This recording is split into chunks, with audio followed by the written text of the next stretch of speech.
with Christian Heritage School and Youth with a Mission since 1995 and has been organizing this event since 1999. So can we welcome Ms. Bastounes as she comes to...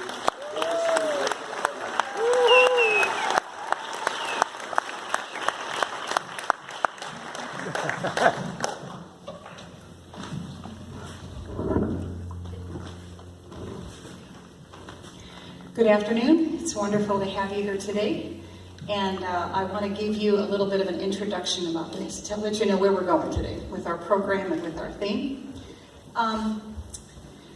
Every year we participate in the essay contest that the Veterans of Foreign Wars authorize.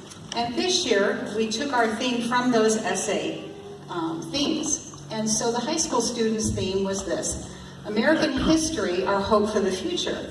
And as I pondered that, and as I considered that, I thought, well, that could be a little bit interesting. Wait, don't reveal yet. Okay. I thought, I think to understand why America's history brings hope, we need to understand it in the context of world history, of the history of mankind. And so we need to have that context. So go ahead, gentlemen, and do the reveal here. When we started I wanted to put together a timeline, and we're looking at about 6,000 years of human history, and we started plotting battles. We had arrows pointing to all the major battles, and there were too many to fit. Okay? And that really is a picture, isn't it? That's a picture of the history of man, isn't it? It's one conflict after another, one empire after the other, one dynasty after the other, one kingdom after the other, conquest, oppression, slavery, bondage. I think the rise of ISIS in recent years has given us a picture of terror, and we have to understand that that's what the ancient world was under these kingdoms, that kind of terror. There was no respite, there was no place to go for refuge.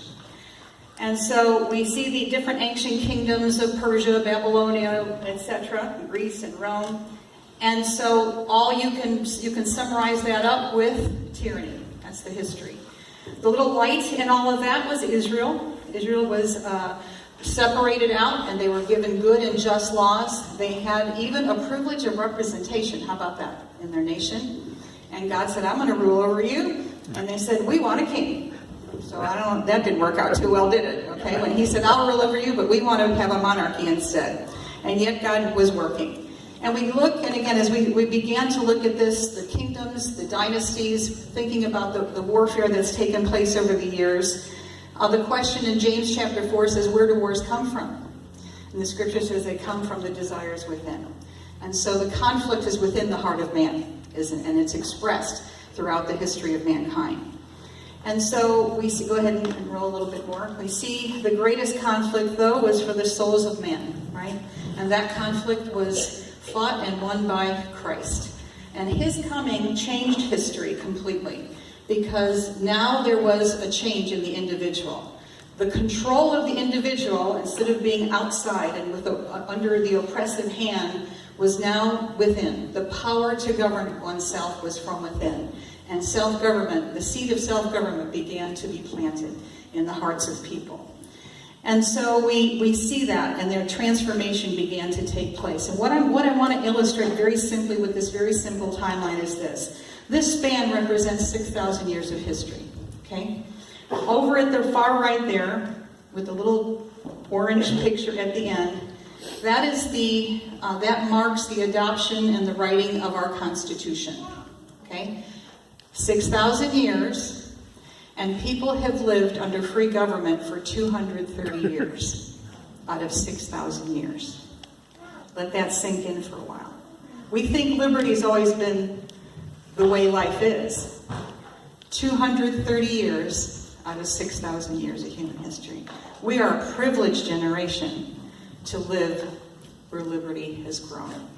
Our expression has been a little rocky at times in our nation, in our expression of freedom. We know our founding principles of life, liberty, pursuit of happiness, the value of each person being created, and yet we're striving to live up to our creed that we can see in the final line of our Pledge of Allegiance, liberty and justice for all.